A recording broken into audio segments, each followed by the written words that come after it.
Welcome to the History Guy podcast, Counterfactuals. What is a counterfactual? In the context of studying history, it is a kind of analysis where we examine what might have happened had historical events gone differently. As a thought experiment, the goal is to learn and understand history as it is by talking about what it could have been. As a twist on the historical stories that we tell on the History Guy YouTube channel, this is a series of podcasts that dwell on that eternal question: what if? I'm Josh, a writer for the YouTube channel and son of the History Guy. If you're a fan of the channel, you already know Lance, the History Guy himself. To liven up our discussions on what might have happened, we have invited Brad Wagnon, history aficionado and a longtime friend of the History Guy, to join us. Remember that if you'd like to support us, you can find us on Patreon, YouTube, and locals.com. Join us as we discuss what deserves to be remembered and what might have been. Welcome to the second episode of our new take on the podcast, Counterfactuals. This is part 2 of our season opener, talking about what might have happened if a significant president died at a moment where in real life he narrowly escaped death. After talking about Franklin Pierce and Teddy Roosevelt, we turn to the only president who was elected to 4 terms, and who might have been killed before he was even inaugurated to his first. Without further ado, let me introduce the History Guy.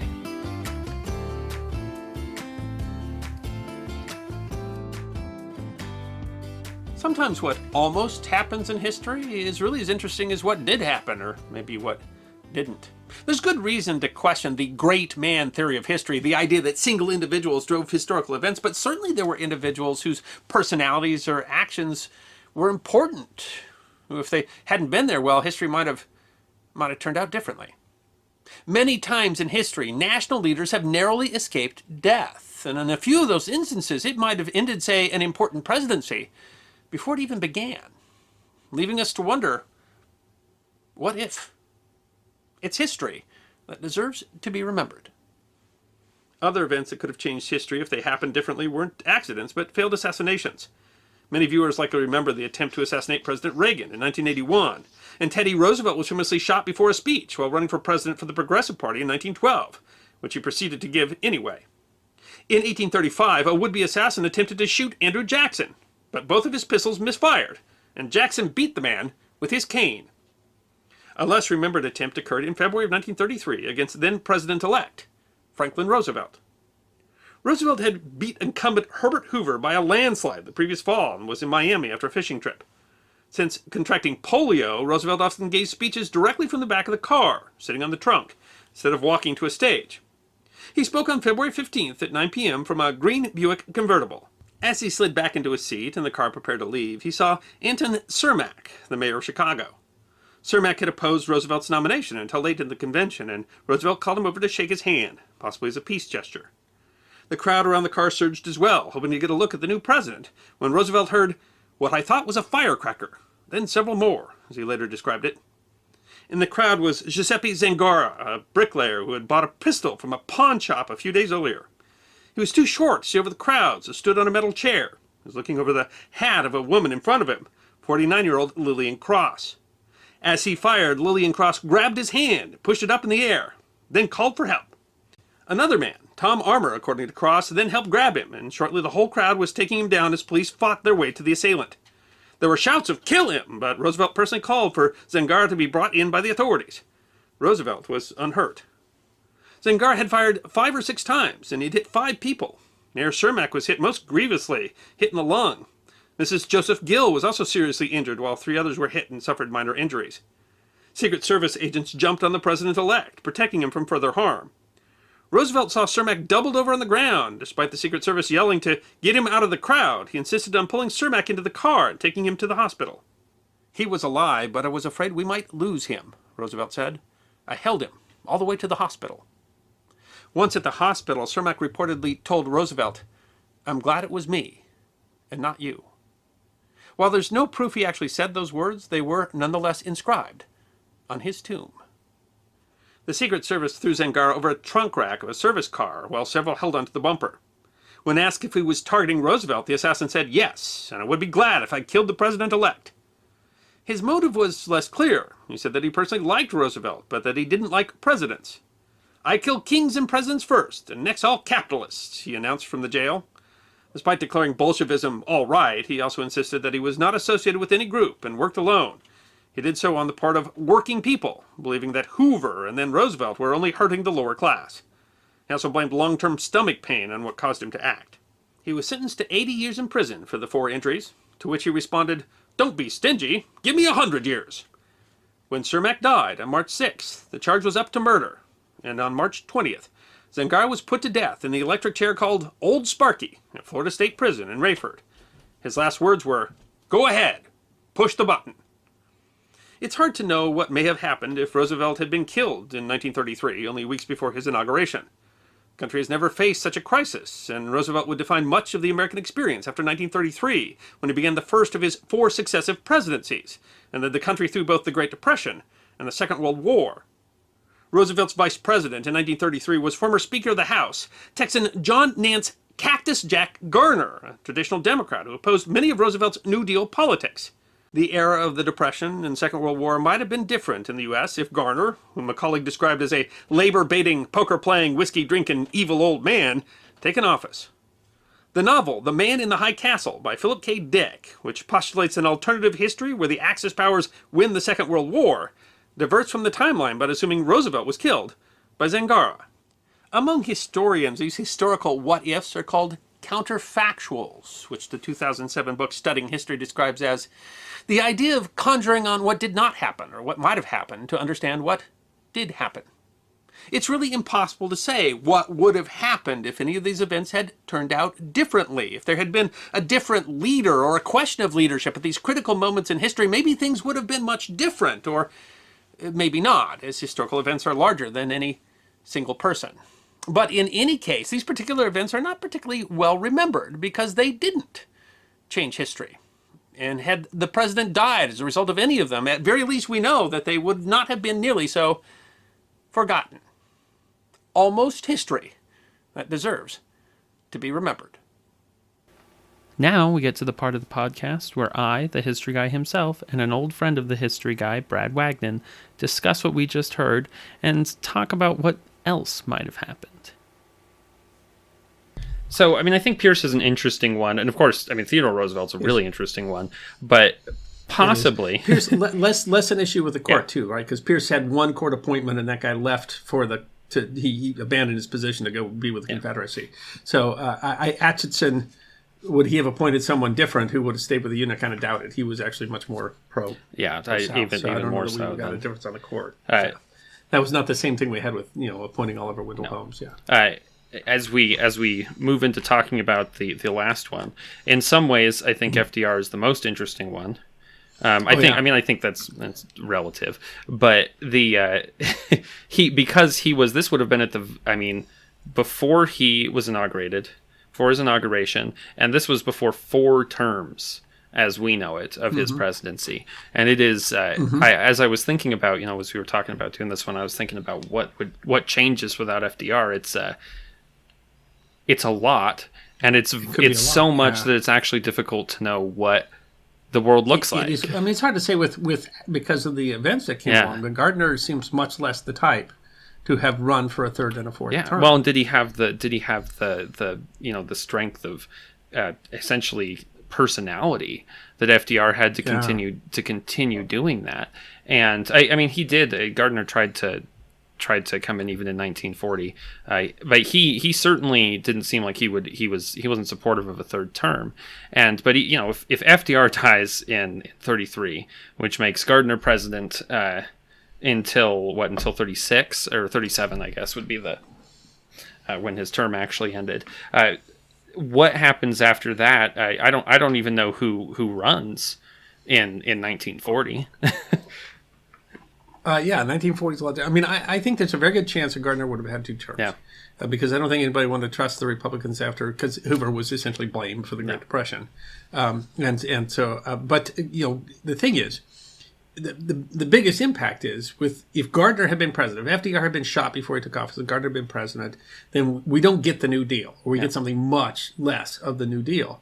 And it's, some economists will argue that means that we would have stayed in the Great Depression for much longer. Some argue that we might have recovered from the Great Depression more quickly without the New Deal. I mean, there's so much reform there in terms of the New Deal that it transforms like the entire political and legal structure of the nation so much going forward. And that was the huge part with Gardner. But it does leave that question.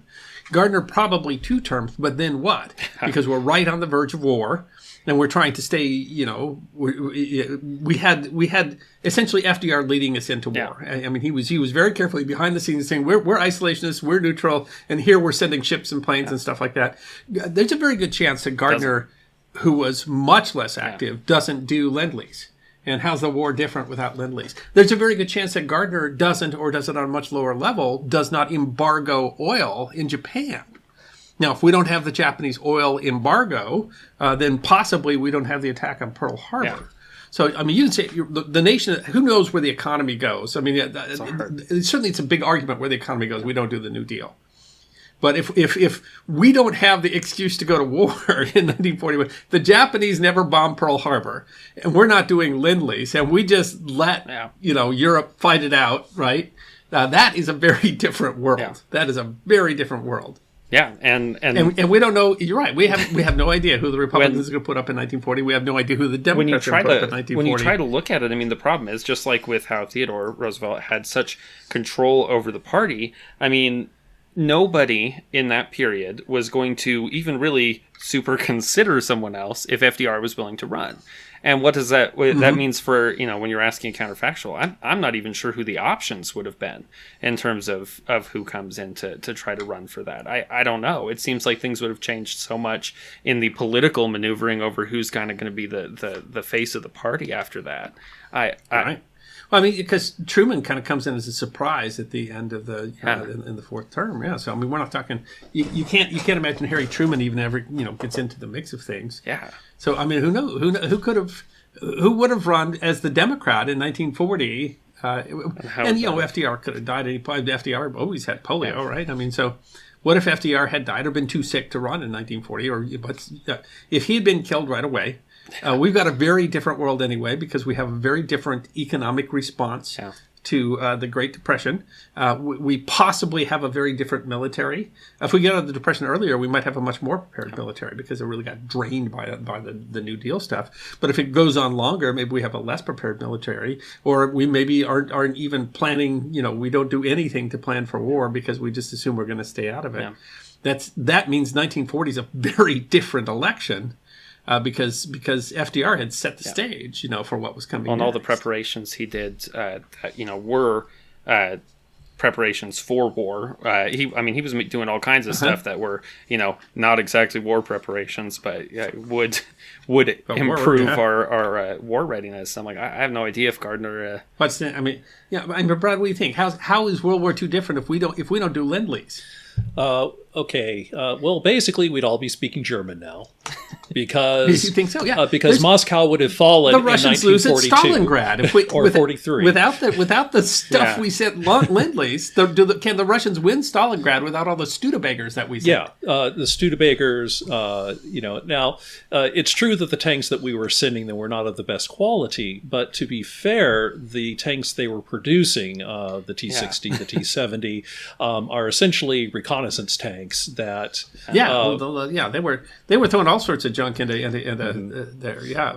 But I mean, the tanks are one thing because they also didn't have the T-34. I mean, there's this argument that Russia really won the Second World War. They defeated the Germans at Stalingrad before the U.S. was even doing much in the war, and the people make that argument. But the importance of Lend-Lease to the Battle of Stalingrad was much more than people realize, and it was less in the actual military weapons than it was in the logistics, the background. Yeah. I mean, I think the Studebagers are what made the difference there. They couldn't have moved those troops. Gosh, even boots. That's me, but I'm still. Is Russia defeated by Germany at Stalingrad?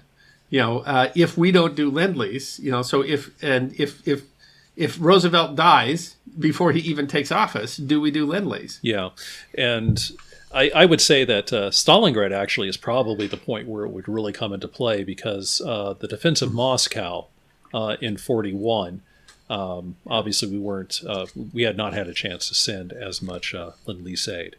So Yeah, we have less impact there. Yeah. but does Stalingrad, does the Great Southern Counteroffensive peter out?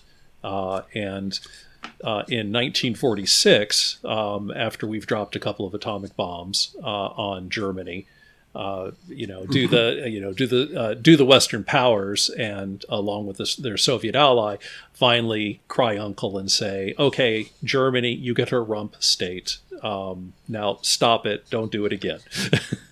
Yeah. Do we do a piece? Well, and is because Lend-Lease was really based around the UK, and sure. I mean, so what happens? I mean, those 50 destroyers weren't great destroyers, but what happens to the UK if we don't do Lend-Lease? What if Gardner is really sincere about we are going to be neutral, we are an isolationist state, and we don't do the oil embargo, we don't give Japan an excuse to bring us into the war, does the UK negotiate for a separate peace? Can they win in North Africa without the US, without Lend-Lease? Can Russia win? Do the Western allies fall apart? Yeah. If the U.S. doesn't engage in Lend-Lease, and if the Western allies fell apart, what does Europe end up looking like? Ultimately, Lend-Lease. Without Lend-Lease, the Germans, they certainly they might not outright win, but without the incredible amount of minimum material from the United States. Even when it's coming in at the beginning of 1942, even if it came in 43 or 44, we are talking, first of all, the minimum material that were necessary for the bombing raids to try to injure the German economy never happen, or they happen at a much smaller scale. The cooperation... very, very small details that have a huge impact upon the war. The finest aeronautical engine ever designed, the Merlin engine, could not be produced in Britain in large enough quantities to put it into bombers and fighters. So typically fighters won out until the industrial might of America and the Packard Corporation got the plans and were contracted to build as many Merlin engines as they felt were appropriate. So if we argue, and some people argue against this, but if we argue the U.S. was key to the Allied victory in the Second World War, the British don't usually argue that, but Russians will argue with you that. But if we say that U.S. is key, if Roosevelt dies before he even takes office, before the Great Depression is there a possibility the U.S. doesn't enter the Second World War? And if the U.S. doesn't enter the Second World War, how different is the Second World War? I mean, we might not have been giving aid to China. I mean, Japan maybe just takes China, and we don't do anything about it. And never has the reason to go to Southeast Asia, so it never has the reason to go around the Philippines, so it never attacks Pearl Harbor. And so we stay out of the war in the Pacific. Does that mean Japan and Germany don't really even start the Axis because they just don't have aligned? Well, there's you can certainly see an outcome of the war where Germany doesn't have to take England, but maybe Germany dominates Europe, and maybe dominates Europe for the 1,000-year, probably not the 1,000-year right, but I don't think that Nazi Germany was sustainable in the long run, but I mean, it could be that Germany would still, northern France, and it certainly would have Poland and Norway and Denmark and all that remains. It Germany. Really doesn't seem like they needed to have the line between where Russia and Germany was, especially into 1942, is that it was close. I mean, it was not it was not something that was a foregone conclusion, and it could have turned the other way depending on what we. And I don't know if that means you eventually get to a separate peace with the Soviets, or there was this crazy wild idea that the Nazis had of this forever war in the Urals where they would send their children to become men or whatever. And I mean, that was, some of their ideas were absolutely insane. The idea that they could just, constantly have a low level conflict over there for their own benefit. I don't know that was, eventually that would have turned, that would have been something, right? But, yes. But I mean, that could mean if the Soviets truly can't win, if they do get pushed back behind the Urals, I mean, it's a much more difficult situation for them to try to retake that. But we might be talking, territory. and this is where we might be taking on the great man theory just a little bit too Yeah. much. In that you could certainly argue that the weight of events Yeah. meant that the United States was going to end up in the Second World War, Yeah. and that the strategic situation, the tactical situation, meant that our participation in the war would not have been much different. Whoever was elected in 1940, we knew we were going to need Britain. We probably would have gone with Europe first. And if we went to war with Germany, it was going to go to war with Japan any which way. So I mean, we might be saying too much to say that FDR is the reason that the war started the way that it did. And it's quite possible if Gardner was president that we still end up at war roughly in 1941, and that the war goes roughly the same way, and that whoever was elected, that the nation was going to be so galvanized by war that the war would be fought the same way. So if you ask something like like Wilson, what happened after the war would have been completely different after the First World War. If we'd had a president different than, hadn't had a stroke and was, a gibbering idiot for a really critical time in history, that's different. But since Roosevelt dies before we get the post-war period, then it's, you could argue, or at least it's easier to argue here to say that what happened during the Second World War was bigger than Franklin Roosevelt, and that is. So I think I don't know. I mean, it's a good question, because because Roosevelt did specific things that really not only made it more likely that we would end up in the war the way that we were, but also to keep the Allies in the war until that happened. And I don't know that Gardner or whoever else would have been president would have been as interested in doing it. In the immediate sense, though, Roosevelt had massive impact on the legal framework of the United States and the economic framework of the United States in the New Deal, which was a broad reform, and that in the immediate sense, that was much more his force of arms. But on the other hand, Gardner would have been very much like an LBJ, in that Gardner would have been someone who came in with an awful lot of savvy about how to work Congress. So maybe Gardner would have been a more effective president. I mean, maybe we're thinking that Roosevelt, because of his forced personality, was such a powerful president. But maybe Gardner, LBJ was in many ways as powerful as FDR. He just did it in a very different way. He was never all that popular to the face, but he was able to move things. Yeah.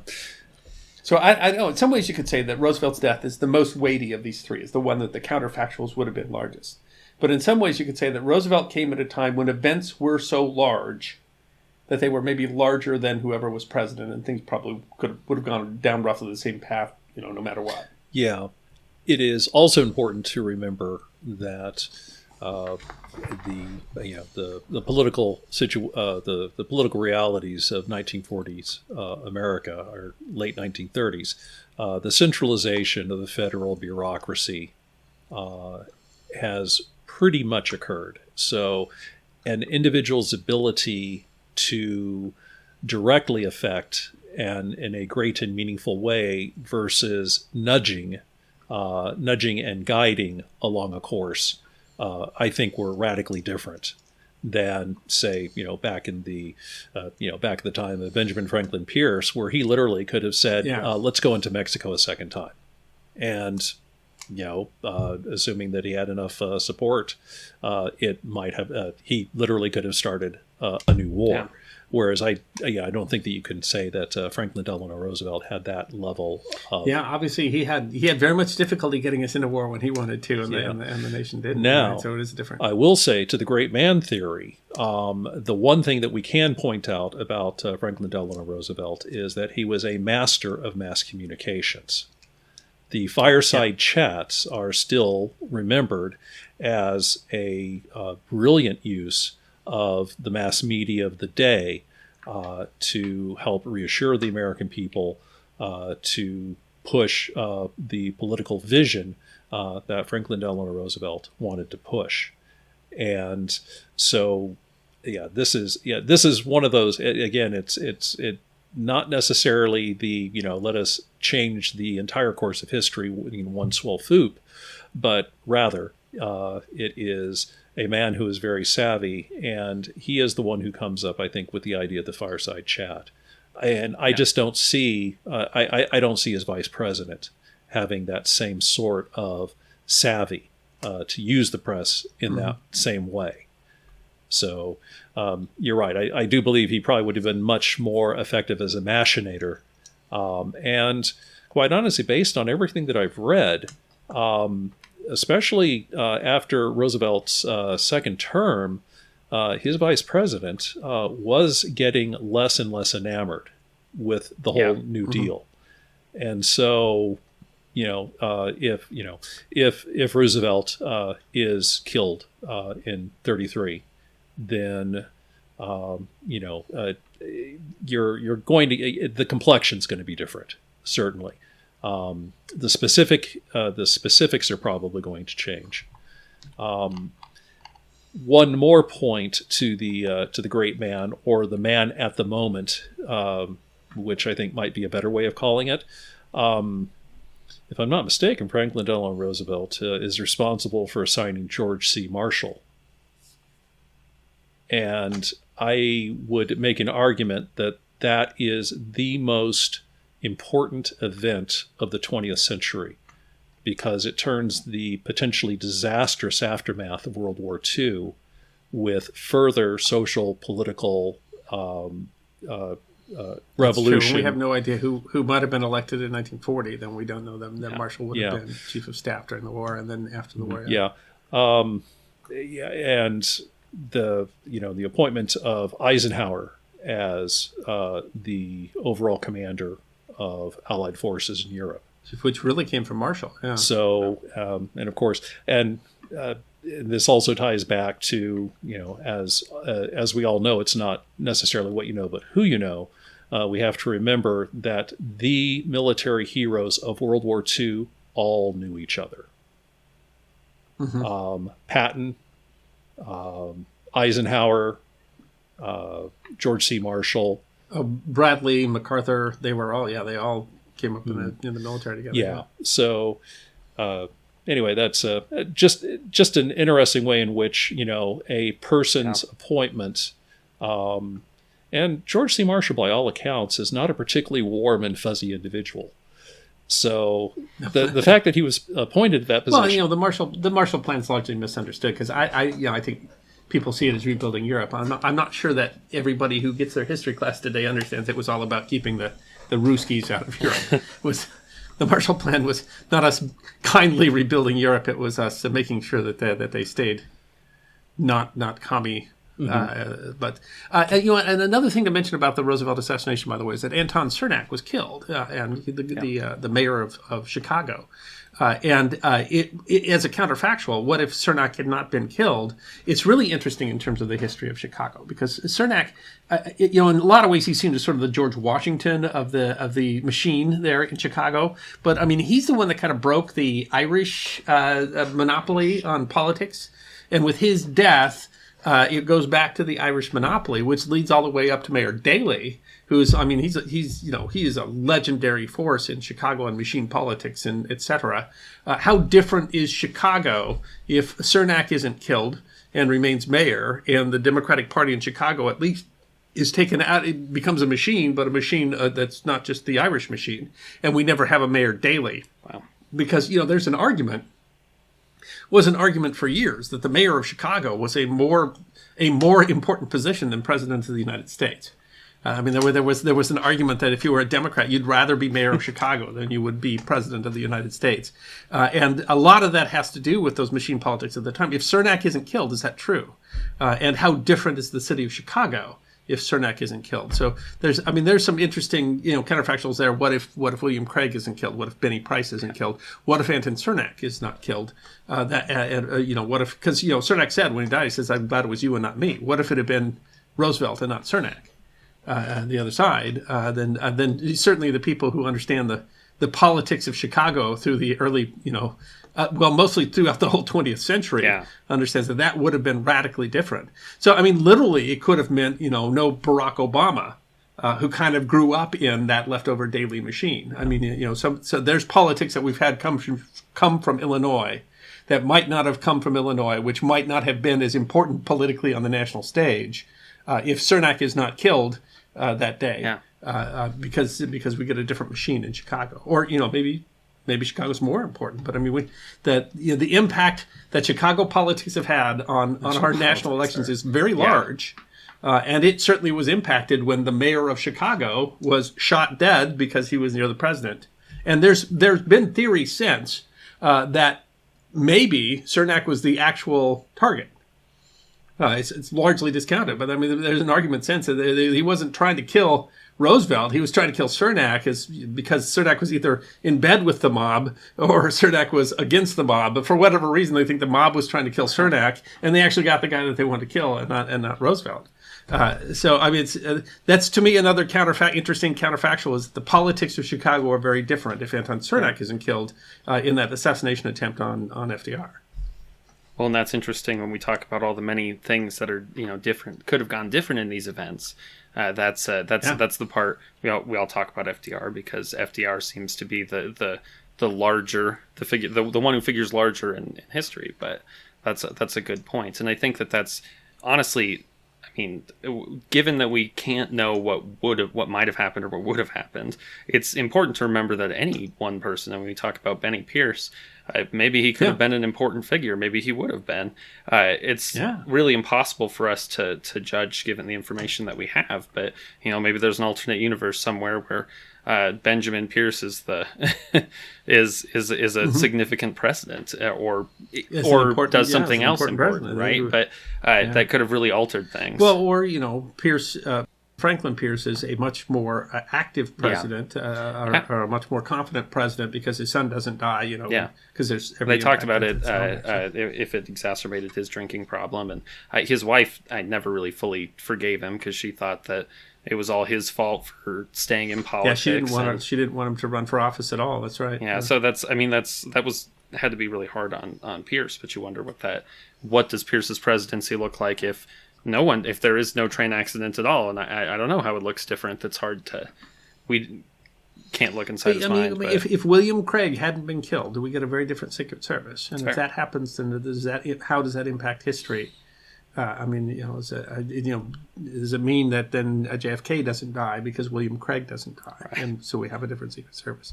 So some of these, you can't get a whole thing. Cernak's a little bit more direct because he was an important politician at the time and a very important part of Democratic politics. Illinois would not be the same if Cermak hadn't died because what came later Edward Kelly, and Kelly, the Kelly-Nash machine, really ran Chicago in a very specific way. And Kelly might never be mayor if Cermak doesn't get shot and then got shot in the lung and died. So we're talking. So everything here from the Allies lose the war to we don't have the Civil War to Cuba as a state. Those all came. These are all very, very narrow. Pierce was very near his son, who died in that wreck. Roosevelt, they said, was inches away from death. So that is how different things could be. That even if you pull out the great man theory, if you simply look at that lynch point in time when we know who else would have been the leader, massive. It's massive. Yeah, and let me bring up one more potential odd possible occurrence.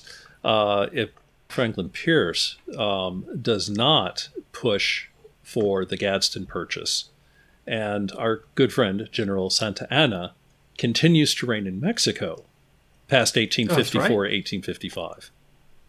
Oh, that's a good point. Yeah, because what really apparently because Santa Anna was brought down because he looked like he was selling parts of Mexico. You're right. More time with Antonio Lopez de Santa Anna is always that he was such a personality. Yes. That's an interesting question. Yeah, and where have we heard that name before? It's Santa Anna and the potential 5 times president of Mexico. 5 times that guy comes back from the dead because president of Mexico. He was something. Mm-hmm. Yeah. You're right. I'd forgotten the Gadsden Purchase is really what brought Santa Anna down. Yeah, and that's I just wanted to throw that out there question. Because aside from us, that we don't have Tucson, right? Tucson's in Mexico. If we don't do the Gadsden Purchase, Tucson, Yuma, Tombstone. Tombstone. I believe the Tombstone is part of the Gadsden Purchase. I don't know if it's the north of that or not. I guess I'd have to look. I wish I hadn't thought about it. But yeah, Yeah, it changes the the history of the Wild West there if we don't do the Gadsden Purchase, which you're right, very much was attached to Pierce.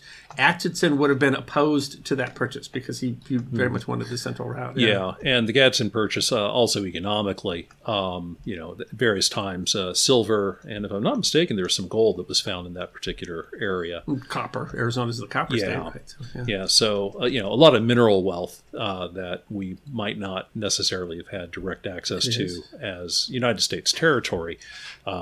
Perhaps Mexico would have been able to turn that into a some sort of a natural resource that would actually have helped them develop more completely. Mexico is a larger power. Maybe Mexico has Texas, and so maybe the U.S. is smaller. Maybe the U.S. is bigger and has Cuba.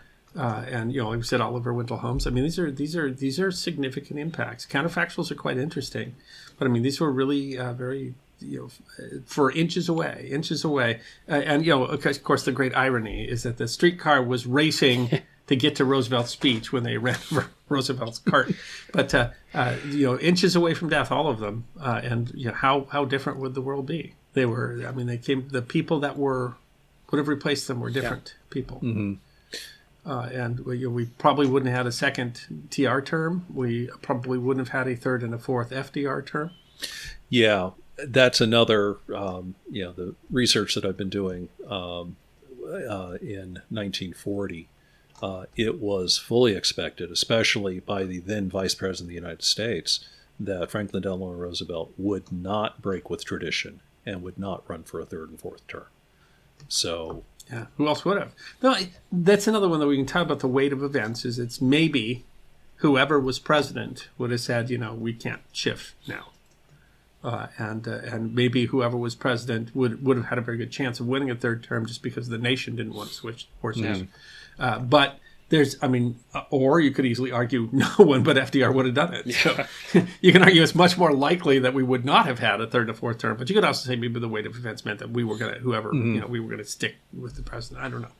I mean, it's that, the argument that we stay out of the Second World War or something, it's awfully hard to imagine the scenario really coming where we can, keep our noses out of what's going on with that.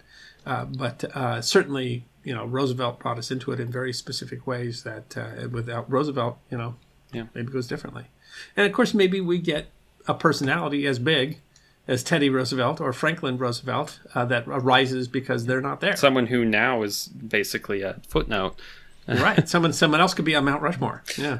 Yes. So for your humorous aside, what if Franklin Pierce was killed in the train wreck, and a young up-and-coming alternate history Teddy Roosevelt becomes president of the United States in 1853. How old was he again, we're going way into alternate history. If he was even alive, here. he was very small because he was a small child when Lincoln was killed. Yeah. But I mean, maybe if Pierce had died, then we don't get Lincoln, because I mean there is certainly a dynamic that leads to the presidential elections as they go along.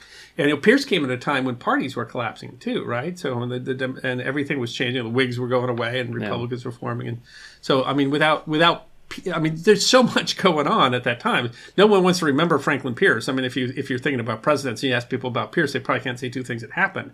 But it was a period when a lot of stuff happened. Massive stuff was happening. And so a different president, certainly, or a different administration, or a different cabinet, certainly could have changed on some critical things, and that certainly could have impacted future elections. Yeah. Thank you for listening to this episode of the History Guy podcast. We hope you enjoyed this episode of Counterfactual History, and if you did, you can find lots more history if you follow The History Guy on YouTube. You can also find us at thehistoryguy.com, Facebook, Patreon, and Locals. If you want to hear more Counterfactuals, stay tuned. We release podcasts every 2 weeks.